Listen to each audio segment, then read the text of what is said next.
Yes, ready. Hey guys, welcome back to Seller Sessions today. Bring back good friend of the show, Kian Golzari. How you doing? I'm all good, Danny. I'm all good. Thanks very much for pronouncing my name correctly because No. we had to do some trial and error in previous episodes, but I think this is the first one you actually got it right Yep. without any second takes. So Yep. No, yeah, exactly. I said between 15 and 19 times of practice. That's generally when I nail it. Otherwise, I'm like the butcher of Baghdad when it comes to names. 2020 vision. So let's talk sourcing 2020. First, what you've been up to. Give us a little roundup of 2019. How did that kind of pan out for you? Yeah, 2019, yeah, it was a great year. Thanks. I was just sort of focusing on a lot of what I'm going to be doing in 2020, which is I'm launching a Kickstarter, which is going to be launched in April this year. And that's really been 2 years in the making. I mean, for me, the product was the easy part. I had the product done about a year and a half ago, but I've been more focused on like selling off of Amazon. So I've been really educating myself on like Kickstarter and figuring out the best way to sort of, smash it on that platform, build a community there, and sort of take that community onto Amazon later on. And then end of 2019, I also moved to LA. So I live here now. I live in the US, going through the sort of final immigration process. But yeah, it's been cool. I really enjoy spending the winter here. Yeah, I was going to say it must be an everyday struggle to leave Scotland in that pissing down weather to go into LA through the winter. You know what? I love Scotland, but I just felt it was time to move on. And a lot of my biggest customers are here. I do a lot of work with the NBA and NFL and different athletes, and my biggest market is here. And with social media really growing, a lot of these guys have got a brand presence on their social media, but don't know how to build a brand. So luckily, I'm getting a bunch of business and new clients, and just being in this environment, like proximity is power. If you can surround yourself in the areas with where your clients hang out, you'll be a lot better off in the long run. And actually at the end of 2019, I attended that Tony Robbins event as well, Date with Destiny. I heard the episode you did with Liran as well. Yeah. I was there, and Brock Johnson was there as well. So there's a bunch of Amazon sellers there. It was really cool. Were you all jumping up and down and pumping your fist, or? Yeah, a little bit, but it's that's really just to get you into state I know. to really absorb the information. I know. I take the piss out of this stuff, but normally it's only because of what Tony does is one thing, right? And then there's the scammy shyster marketers that do it for manipulation because they're using NLP to get the wallet to dance out your pocket. So yeah, and that's what I was thinking as well when I see other people do it. But the cool thing, like for Tony's event, there was content on stage from like 10 a.m. in the morning till 2 a.m. at night. And it's just impossible to sit in a chair for that long and absorb the information. So like he talks about like emotion comes from motion. So like if you're energized, then you're way more likely to absorb the information, which works, to be honest. And like whenever I'm having a lull and I'm working at like midnight and I need a little pump up, I just sort of jump up and down, put some tunes on, and then you're back in flow. Exactly. Okay, so let's get into this. But before we do, just a quick question. Because you work with all these different athletes and stuff, have you ever been starstruck? Who have you met and you were lost for words? That's a good question, actually. I have been starstruck, but I've had to keep it together. So like I'm a big fan of the NBA. So anyone like listening from America, like like Steph Curry, I was with the Golden State Warriors when they won the championship, and I was sort of like I went to their after party celebration, and I was just like seeing all my idols in one room. And I actually had a meeting with the team earlier, or a couple of players and managers from the team earlier that day, and I'm like sitting down with people that I've been watching on TV for like years, and I'm starstruck. But then at the same time, like I have to remember, like I'm not there as a fan. I'm there because I provide a service to these guys, and they respect what I can bring to the table as a businessman. So like when you ask for a photo and stuff like that, you kind of lose a little bit of leverage because then they sort of see you as a fan. So like it's really hard to like meet your idols, but then pretend Hold like it they're down. not your idols. Yeah. But then I could resist, so I did get a few photos. But yeah, you just have to keep it together, basically. Cool. Right, let's get into it. Let's get some content done. So cool. Talk to me 2020. Give me some things for this year that the listeners should be able to absorb and put into action.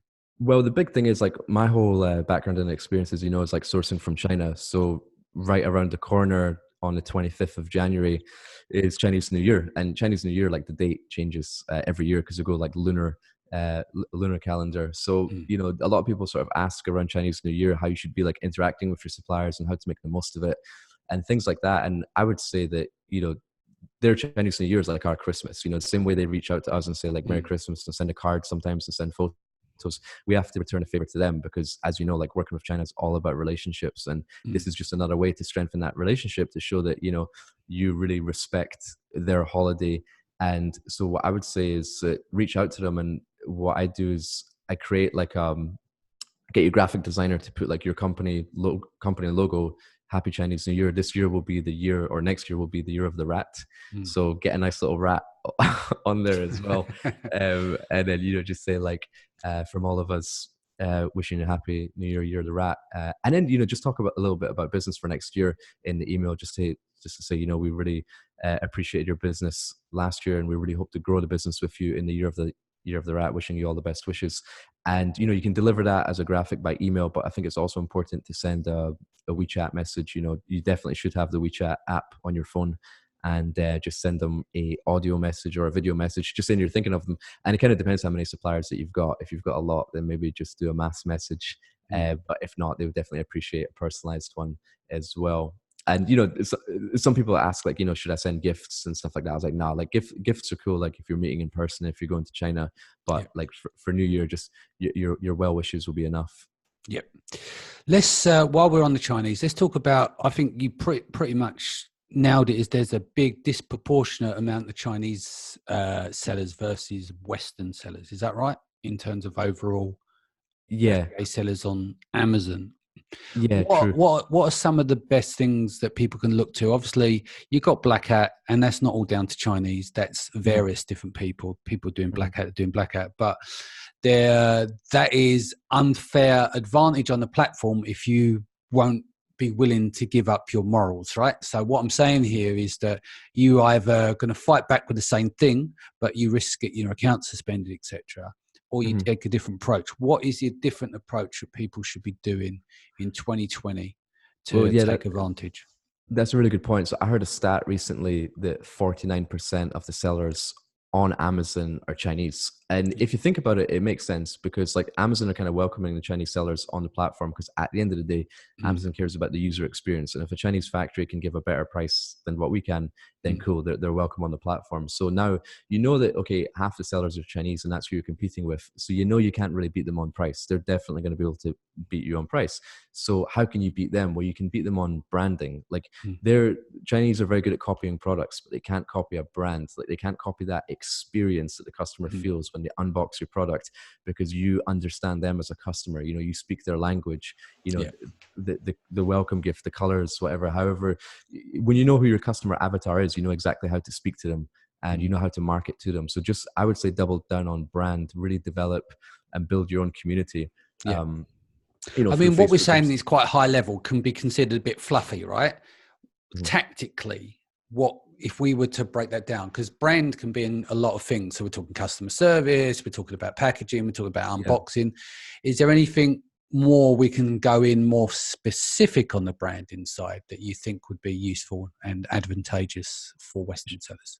Sure. Yeah. I mean, because I kind of look at Amazon sellers as like branding or selling. Like either you're just finding stuff and you're selling it, or you're branding it. And I sort of view branding as really understanding and knowing who your customer is, because then you know absolutely what they want, and you know the products that they want, and you know how to basically deliver that for them. And for me, like, I'm a product practitioner. So like I've developed the brand I'm launching on Kickstarter is a travel brand, because I'm a traveler and I love to travel, and I know what I want, and I know that what my community wants. And then that then translates into the products that you're selling, because now you know what features to add onto your products based on who your community are. Like if you weren't active, like if I was selling baby products, I don't know so much about baby because I don't have any babies. So it's a lot harder for me to develop the absolute best baby product unless I go out and do a ton of research. But I think really being involved in your community, and here's the thing, adding features to your product does not necessarily add cost to your product. For example, for one of my travel bags, like I like to watch movies on the plane. So the zipper puller I designed turns into a mobile phone stand. You unclip the zipper puller, you can stick your phone up, and then you can watch movies on the plane.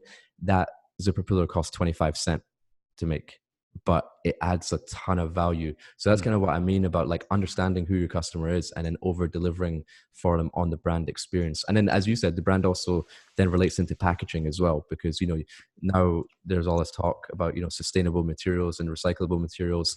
And it's really just understanding, right, how can I package the product, but then also use the packaging to be something that's reusable within the product as well, that you don't just throw in the trash.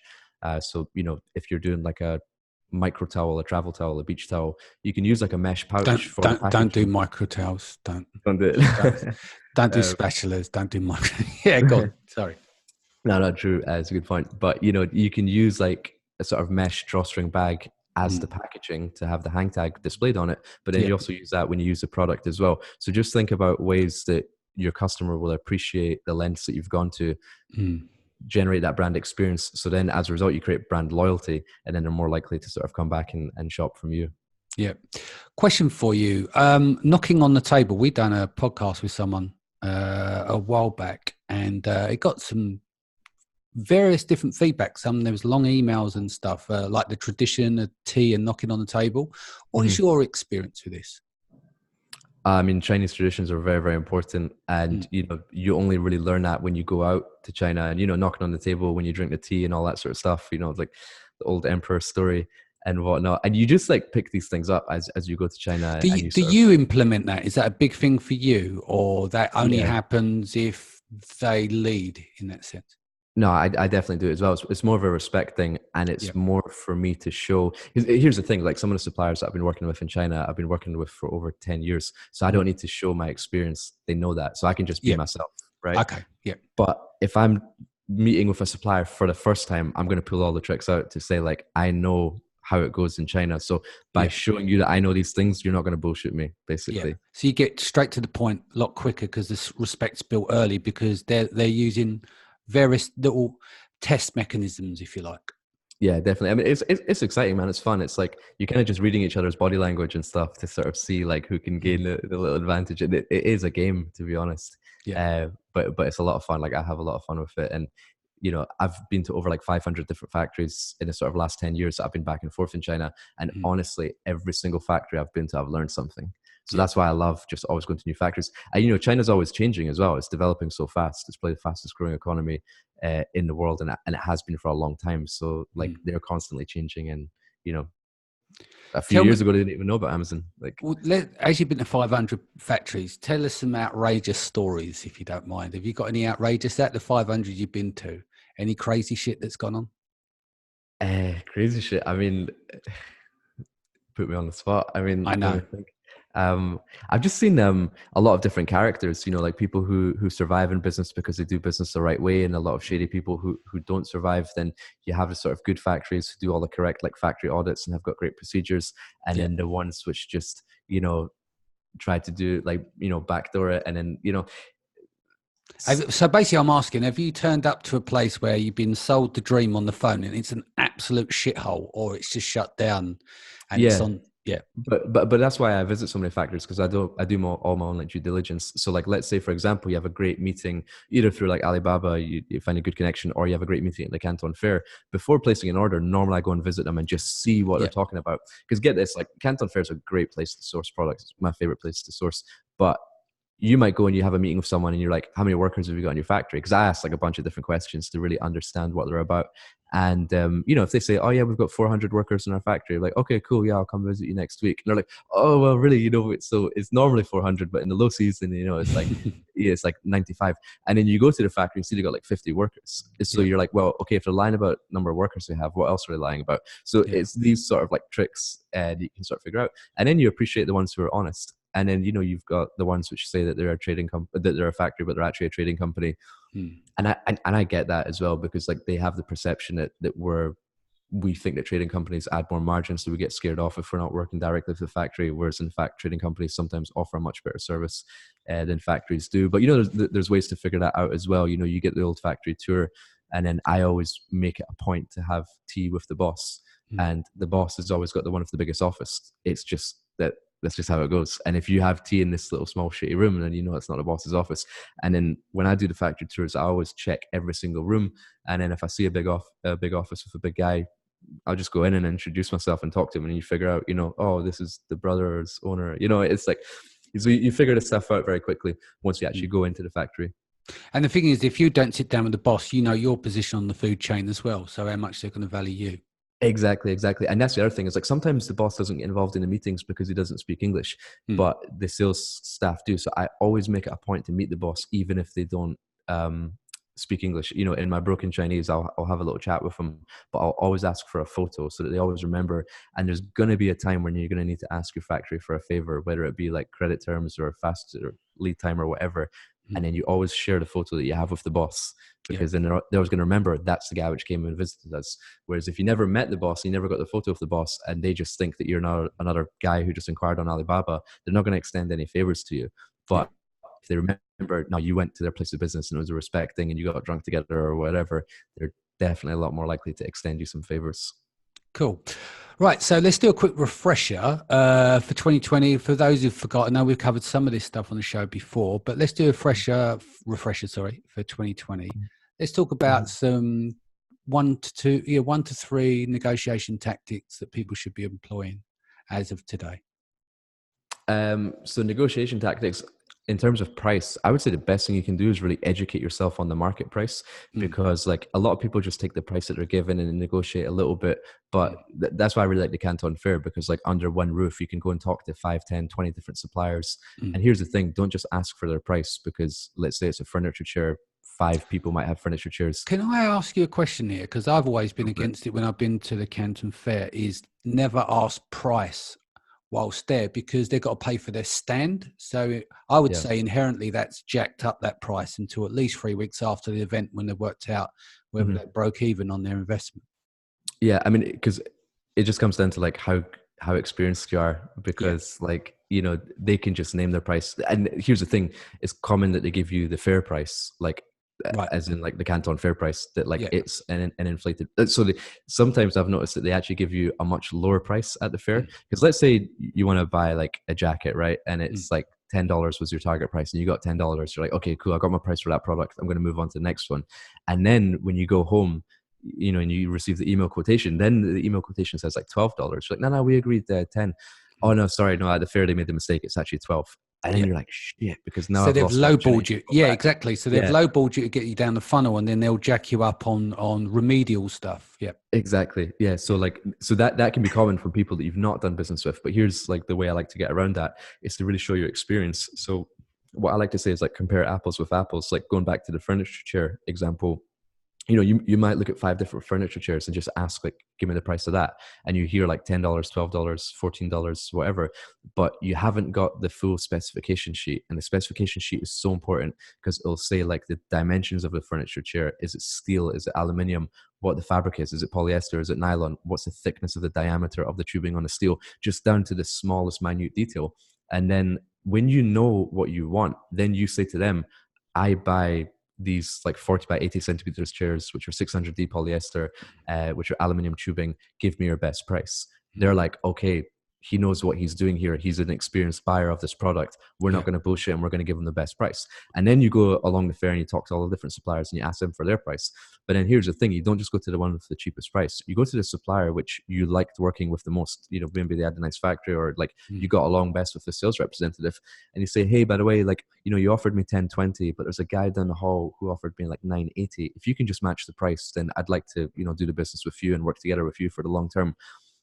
9 times out of 10 they'll match the price, because they want the order. But now you've educated yourself on what is the best price, and you've chosen who's the best supplier, and you've gained the respect because you're educated on your product. But I see a lot of people like aimlessly walking into a booth, picking up a product and say, what's the price of that?